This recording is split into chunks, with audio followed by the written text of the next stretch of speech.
দেখুন, আজকে পশ্চিমবঙ্গের ইতিহাসে আজকের দিন অত্যন্ত কালো অক্ষরে লেখা থাকবে। কারণ আজকে আমাদের পশ্চিমবঙ্গ কবিগুরু রবীন্দ্রনাথ ঠাকুরের পশ্চিমবঙ্গ, বিবেকানন্দের পশ্চিমবঙ্গ, আমাদের ঈশ্বরচন্দ্র বিদ্যাসাগরের পশ্চিমবঙ্গে, যে পশ্চিমবঙ্গে বাঙালিরা শিক্ষা ছাড়া, পড়াশোনা ছাড়া আর কিছু আমরা বুঝি না। কষ্ট করে মা বাবারা তার ছেলে মেয়েকে পড়াশোনাটা যাতে হয়, শিক্ষা যাতে ঠিক মতো হয়, সেটাই দেখি।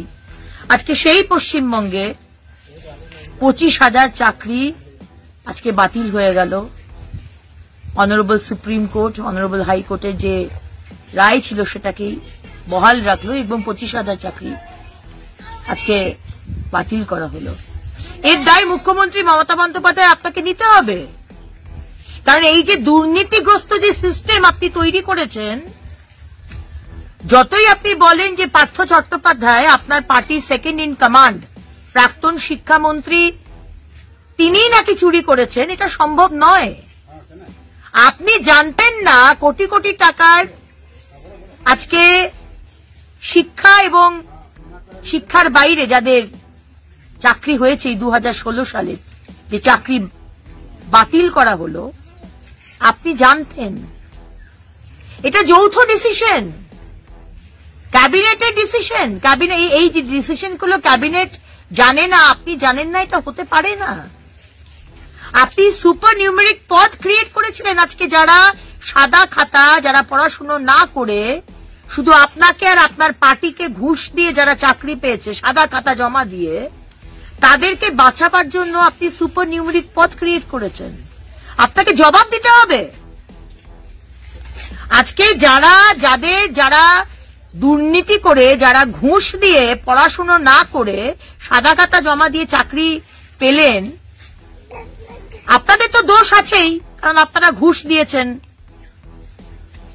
আপনাদের তো সমস্ত টাকাটা গেল। আপনারা যান, গিয়ে যারা তৃণমূলের নেতারা টাকাটা নিয়েছিল আপনাদের কাছ থেকে ঘুষ হিসেবে, তাদের বাড়ি ঘেরাও করুন, টাকা চান। আজকে কুন্তল বাবু তো বলেছিলেন 10% আমরা রেখেছি, 90% কলকাতায় গেছে। কার কাছে গেছে? যাদের কাছে 90% টাকা, ঘুষের টাকাটা গেছে আপনাকে চাকরি দেবার জন্য, তাদের বাড়ি ঘেরাও করুন, তাদের বলুন টাকাটা ফেরত দিতে হবে।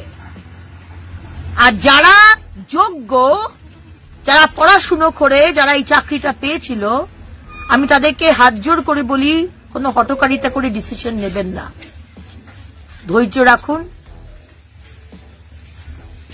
হঠকারিতা করে কোনো ডিসিশনের মধ্যে আসবেন না। আমি জানি আপনারা খুব কষ্টের মধ্যে রয়েছেন, আপনারা যোগ্য, তা সত্ত্বেও আপনাদের চাকরি গেছে।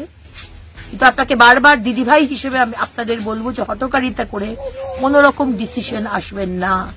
জীবনটা অনেক বড়। কিন্তু মুখ্যমন্ত্রী মমতা বন্দ্যোপাধ্যায়, আপনাকে আমি অ্যারেস্ট করার দাবি রাখি। আপনি মুখ্যমন্ত্রী হিসেবে আপনি এই দুর্নীতি করেছেন। আজকে আমাদের বাংলার ছেলে মেয়ের 25,000 যে চাকরি গেল, তার পিছনে মাথা হচ্ছে আপনি। আপনাকে অ্যারেস্ট করা হোক, আপনাকে জিজ্ঞাসাবাদ করা হোক, এবং সুপার নিউমেরিক পদ যে আপনি ক্রিয়েট করেছেন, কেন করেছেন, কাদের বাঁচাবার জন্য করেছেন, এটা স্পষ্ট। এর শাস্তি আপনাকে পেতেই হবে মুখ্যমন্ত্রী মমতা বন্দ্যোপাধ্যায়।